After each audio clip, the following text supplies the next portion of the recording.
Good evening, you're watching Left, Right and Centre. I'm Vishnu Show. On the programme tonight, the government announces a slew of measures to make the new Agnipath scheme more attractive. At the same time, controversy as the senior BJP leader Agniveers says Agniveers would be welcome as guards at the BJP office once their tenure in the armed forces ends. Now, security guards are critical in our lives, in our society, but soldiers aspire for more, a lot more. Respect, most suggest, means upward mobility.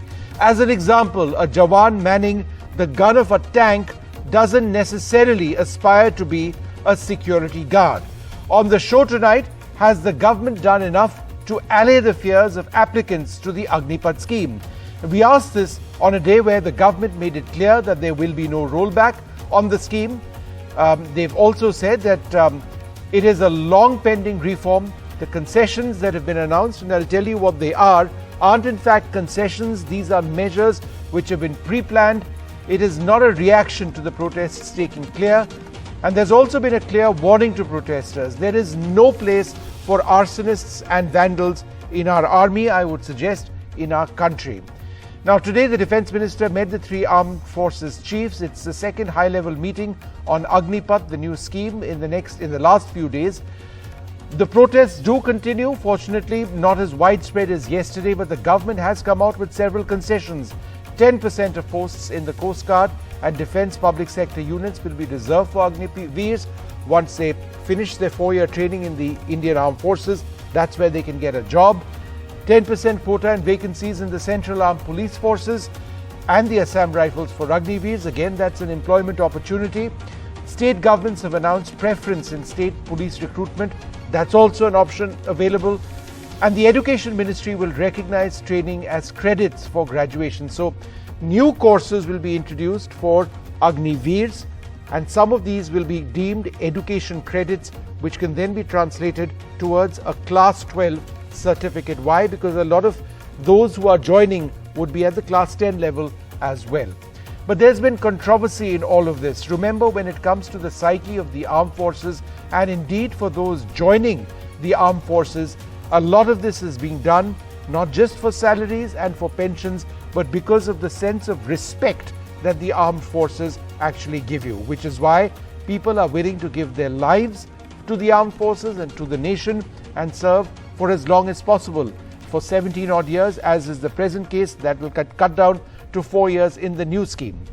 But when the BJP leader Agniveers said that Agniveers would be welcome as security guards at the BJP office once they complete their training, it perhaps doesn't take into account the upward mobility that a large number of young entrants in the armed forces seek. सेना की training में पहला discipline, दूसरा आज्ञा का पालन करना। जब वो ट्रेनिंग लेगा और 4 साल की सेवा करने के बाद निकलेगा, 17.5 साल से 23 साल तक की उम्र। यदि वो 21 साल में भी भर्ती होता है, 4 साल काम करता है तो 25 साल। 25 साल में जब वो बाहर निकलेगा तो उसको 11 लाख रुपए उसके हाथ में होंगे और अग्निवीर का एक छाती पर तगमा लगा के घूमेगा।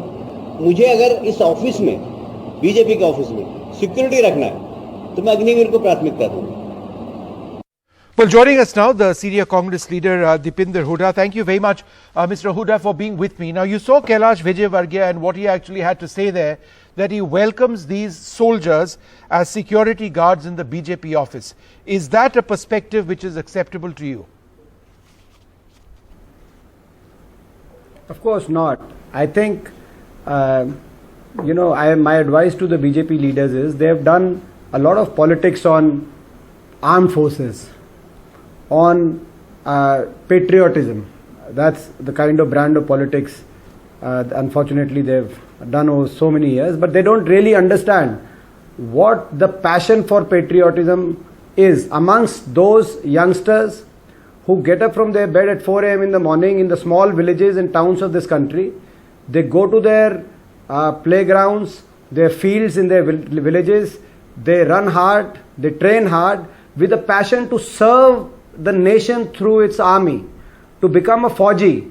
They want to become a Fauji and they want to serve this country. They don't want to become security guard. What are you talking about?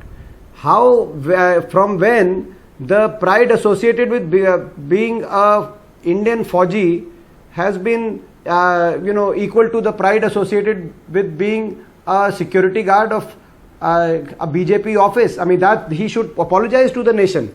It's quite unfortunate that they don't understand the passion which is. No, I tend to agree with you, and we are actually insulted that passion. Yeah. They should have. My only submission is that of patriotism, in this conversation, neither you and I are looking down at security guards, not at all. But I would suggest that, it's not a correct understanding of what Faujis are when they end their training. As an example, a person who's handled the gun of a tank, or a soldier who's trained to fight in Siachen, or is skilled in maintaining the engine of a Rafale, would not aspire to be a security guard. So I would suggest this shows a lack of understanding of what the armed forces are. Isn't that a problem? Absolutely. See, absolutely. They're on many levels. You are absolutely right. See, if you look at Indian Army today, first year is a hardcore training. The next 2 years go in tactical training and platoon operations at level training in their respective regiments that they are absorbed in. And by the third year, end of the third year, they are, they are supposed to be comprehensive in to carry out the nature of operation they were assigned to. Now, in this case, with 4 years of this Agnipath and Agniveers, at the end of the third year, they'll be loaded with insecurity of what will they do after the fourth year. Right. So 3 years they are sort of training.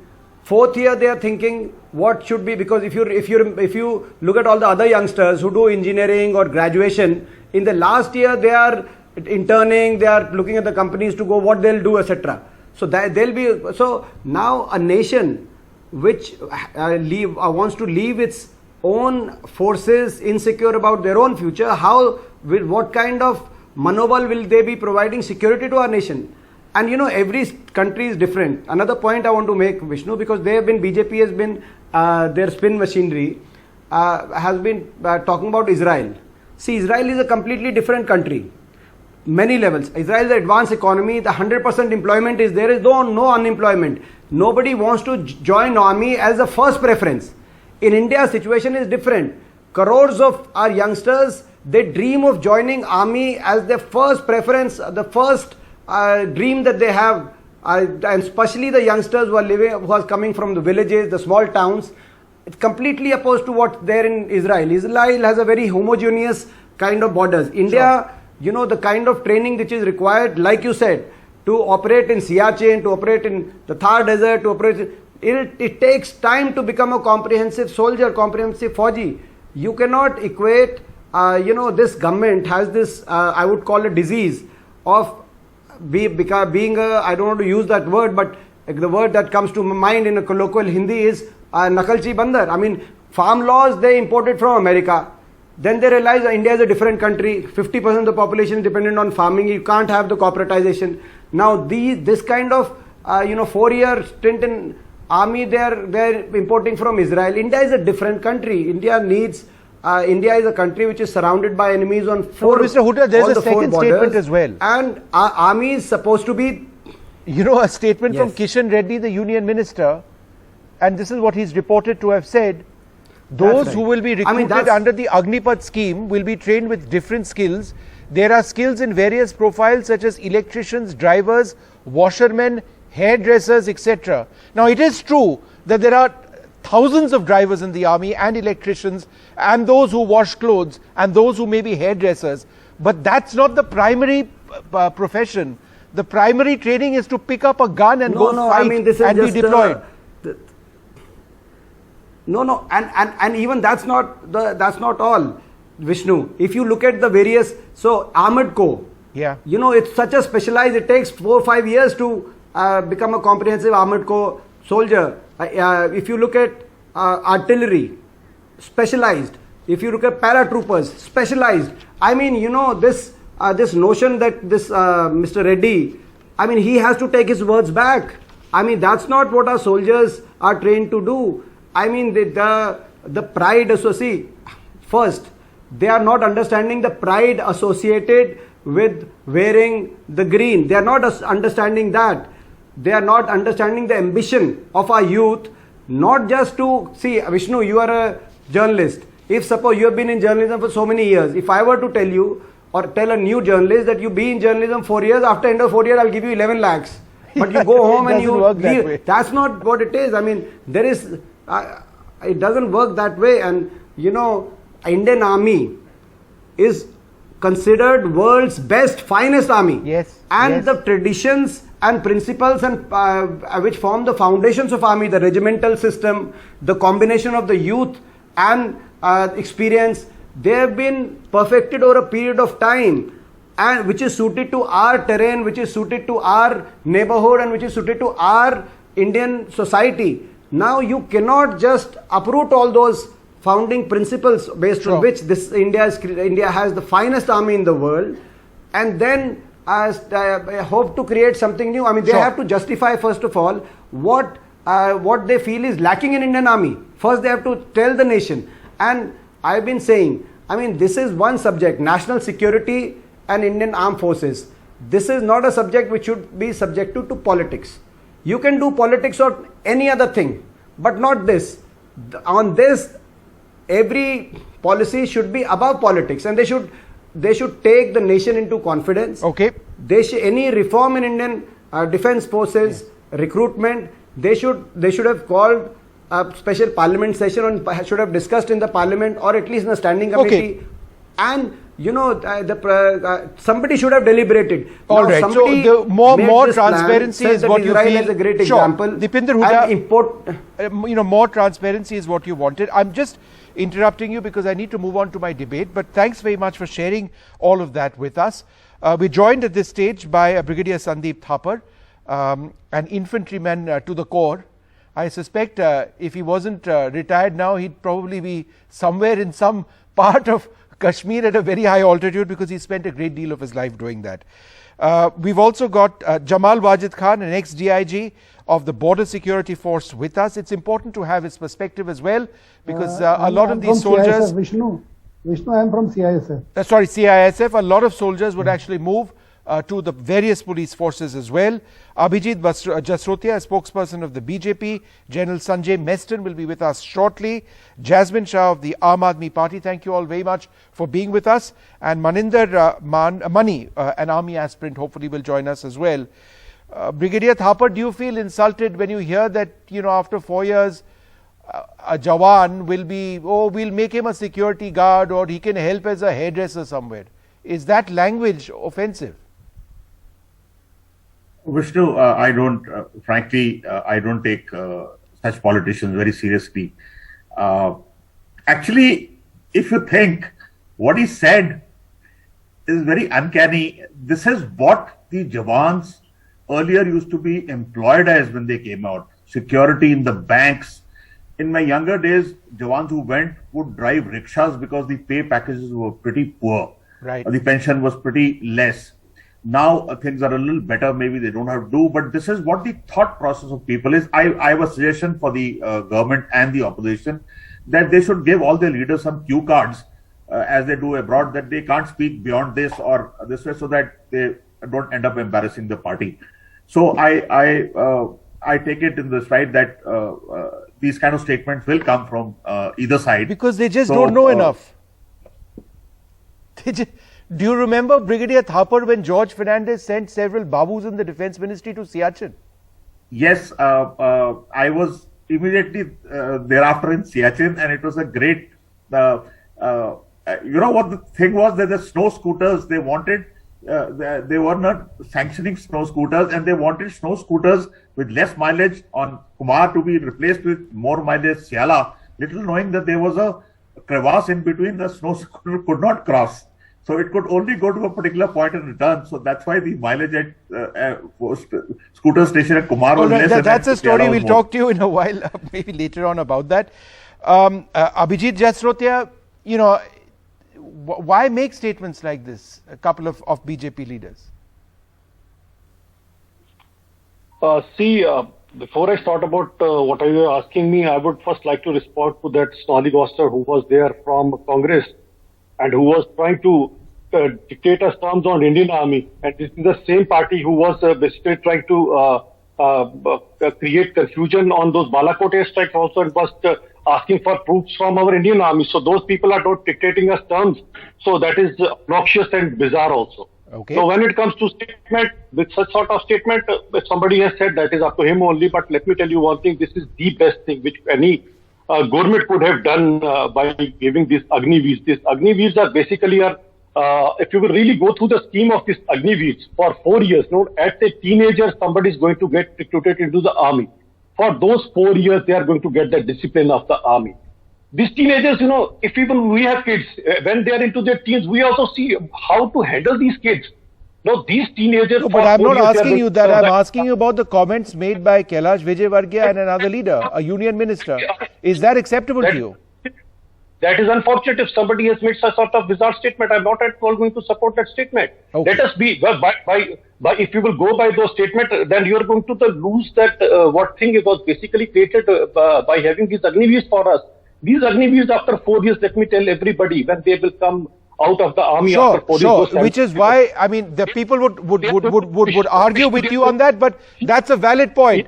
But statements like this perhaps not very helpful. But 1 second, I wanted to go across to Jamal Wajid Khan. Mr. Khan, a lot of these youngsters after 4 years will go to the Central Armed Police Forces. There are existing quotas already. Now this is going to be another quota over and above that, but the overall recruitment number will remain the same. Does this not mean that if somebody is looking for a job in the police forces, the Central Armed Police Force, they will have to deal with yet another quota, and therefore their chance of getting a job becomes less. And therefore at some level in our society, someone will remain unemployed. Yes, Vishnu, point well brought out. The most important thing is that at present there is 10% quota already existing, and CAPFs are consisting of about 12 lakhs approximately personals in different CAPF organizations, which comes to about 10% if you take. It comes to around a lakh plus people. But those people who, over a period of time, who have been joining in 10% quota have been performing very well. However, those people who came directly, they were in some situations they were not very comfortable with that, especially these people after serving for certain years in the army, maybe 5 years, 15 years or 20 years, and they are recruited at the lowest level. Like say if a Hawaldar who has served in the army for 20, 25 years, and he comes back to join CAPF after 20 years, he is taken as a constable. So, and there are junior people with few years of service serving over him. This is one area which probably need a bit of a consideration. Apart from this, Vishnu, there is another thing which probably is that as you said, that within the quota another quota will come. So that means out of every 100 people, 20 people will be required to be accommodated from these armed forces. Okay, so that means only 80 people out of 100 are left to be adjusted from journal and different type of quotas. So that will certainly have a kind of a discontentment. And further, as far as the 4 years service is concerned, after 4 years, these people, when they come in to CAPFs, how well they will be taken in the CAPFs, which also needs to be addressed. Sure. However, I personally feel that in the beginning, it should have been taken as a pilot project, in the sense that okay, so it should have been a pilot project to see how it works, before actually pushing that. Okay, I just want to quickly go across to Jasmine Shah. Mr. Shah, the arson and the violence which we've seen is completely unhelpful. It is completely illegal, and what is the Aam Aadmi Party government in Punjab doing to tell people you cannot be violent like this? You can express your opposition in some other way. We can't have arsonists in the Indian Army. Absolutely not, Vishnu. There is no justification or support for any kind of violence. But let me make one point. There was a time when every person of this country identified with the slogan Jai Jawan, Jai Kisan. If there are two sections of the society today in India under PM Modi's regime, who are the worst off, it is the farmers, and now it has become the armed personnel. this particular ill-thought scheme, without any consultation, without any conversation, which has been rammed through the throat of this nation, is tinkering with the soul of the India's armed forces. The people who you expect to lay down their lives for the country, you are leaving them insecure. Vishnu, repeatedly it is being said that these will be the prime talent, organizations will lap them up, they'll offer them jobs. What do we know? What are the placement rates of the ex-servicemen in this country? 2%. So 98% of the ex-servicemen are still going around today without any jobs. We know that the overall jobs in the economy are only shrinking. They are not increasing. So this kind of, false dreams that you are showing, you are actually throwing the future of the Jawans, those who are the most dedicated. They work for 2 years, 3 years preparing for Bharti. In 4 years, their lives and their futures are going to be in doubt. And there is no answer that this government has. The only answer that has come from a senior leader. He's no mean leader. He's the National General Secretary. He's saying, we are training you to make you the guards in front of the party office. What kind of an insult is this? This shows the depth of your thinking. This shows you have no plan for the future of these Jawans. Even if you do one day's job as a MP or an MLA, you get a lifelong pension. But somebody who has served, was willing to lay down their life for 4 years, you have no plan for any pension or any support for them. And washermen so and hairdressers, this has to be rolled back. Equally bizarre. And we aren't at all suggesting that a washerman or washerwoman or a hairdresser is not important. But that's not what is that is not the youth are aspiring for. Yeah, that's not what they're aspiring. It just shows a profound lack of understanding, of what the forge is all about. Mr. Jasotia, would you like to react to what Jasmine Shah had to say quickly? I don't know why they are trying to confuse all these things and the fatuous ones which he is trying to put forward in front of the people. I mean to say, after 4 years, the employment, they are going to get employment everywhere. And let me tell you, all those, I'm talking about industrialists and everybody, they will look forward for these, then come out and they will take them into their Do you have into a the sense job. of how many ex-servicemen are moving around unemployed? Have you been able to employ the ex-servicemen of this nation? Ex-servicemen, do you know the age of the ex-servicemen? And what's the age of these Agniveers? They will be hardly 23 or 25. After 23 and 25, you are having a lot of avenues with you. You can work anywhere. What are you talking? In their 30s also, in their 40s also, in their 50s also. Please do not, if you are ignorant about the age profile of the ex-servicemen, please do not ridicule the fact that they are of no utility for this nation. Servicemen after 30 or 35, ex-servicemen and a person who's hardly 20 or 21 years, there's no difference in between with those. What are you talking? They are far more experienced. And ex-servicemen in their 30s are far more experienced. You are still not able to provide jobs to them. What is the guarantee you provide jobs for those in their early 20s? Which they are having available with them. And at the age of 17, if somebody is thinking that I'm going to get pension or something like that, if somebody is going to have that mentality, then those people are not at all welcome in the army. You are going to serve. All right, both of you, just wait for a second. I'm out of time, so I want to go to Maninder Mani. He's an army aspirant. Maninder, आपने ये पूरा debate देखा है और आपने पढ़ा भी होगा, सुना भी होगा अग्निपथ स्कीम के बारे में. आप अभी भी फौजी बनना चाहते हैं? सर मेरा पहला क्वेश्चन एक है सर जैसे कि आर्मी एयरफोर्स नेवी के पेपर हो रखे थे, उनका रिजल्ट आना बाकी था, 1 साल से वेट कर रहे थे, अब उनका भी बोल दे कि ये भी कैंसिल हो गया, तो ये तो काफी गलत हुआ ना. नहीं, पर अब मौका दिया जा रहा है. अब सब रिक्रूटमेंट जो है वो अग्निपथ स्कीम में ही होगा. तो आप अग्निपथ स्कीम, आप अग्निवीर बनना चाहेंगे, उसके लिए आप प्रिपेयर करेंगे? नहीं सर, 4 साल के लिए क्या करेंगे सर? 4 साल के लिए तो कुछ भी नहीं है. 4 साल के बाद क्या करेंगे? तो बताए इन्होंने, तो सरकार ने आज ढंग से बताया. कई मौके हैं. आप पुलिस में जा सकते हैं, आप मर्चेंट नेवी में जा सकते हैं, आप कोस्ट गार्ड में जा सकते हैं, आप उसके बाद पढ़ भी सकते हैं. तो आप ये अग्निपथ स्कीम क्यों नहीं करना चाहेंगे? सर एक बात बताओ, मैं खुद 4 साल से आर्मी की तैयारी कर रहा हूँ और 3 साल से आर्मी की कोई भर्ती नहीं आई. कोरोना टाइम था, चलो कोरोना टाइम में नहीं है, उसके बाद में 1 साल के बाद आया क्योंकि वो कोविड था. अब ये फिर से शुरू हो गया है.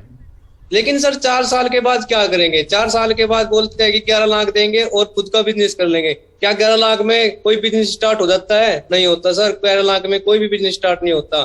हमारे देश में MP MLA मंत्री तक की सबकी 5 साल तक रहते हैं. भारत देश में MP MLA 5 साल तक रहते हो. इंडियन आर्मी एयरफोर्स ने भी ये 4 साल के लिया. ये कहाँ की बात है सर? MP MLA की पेंशन रहती है और भारतीय सेना के लिए इनकी सबकी पेंशन खत्म कर दी सर. ये कौन सी बात है सर? तो हमारे देश में MP MLA मंत्री ज्यादा है, भारत की सेना ये कम है, MP MLA ज्यादा है। Can I come in? Jamal sir, quickly, you have exactly 20 seconds. One thing I want to tell, to reassure these youths, as he is having a problem that after 4 years what will he do? I personally feel that if the government decides that these people who are being phased out, that 75% from the army, they can be laterally shifted after asking their options for CAPFs or for PSUs or any such kind of organization where the government feels to accommodate them. Okay, so let's see what those opportunities are. I'm sorry, Jasmine. I'm sorry, Brigadier Thapar, for not being able to come back to you. Out of time on this. Obviously, we're going to continue our conversation on this and see whether the Agnipat scheme is genuinely as attractive as the government suggests that it is, particularly with all of the new moves which have been announced on where people can go after 4 years. But that's just one voice, stress one voice, who is disillusioned at what's been announced. We'll take a short break, more coming up.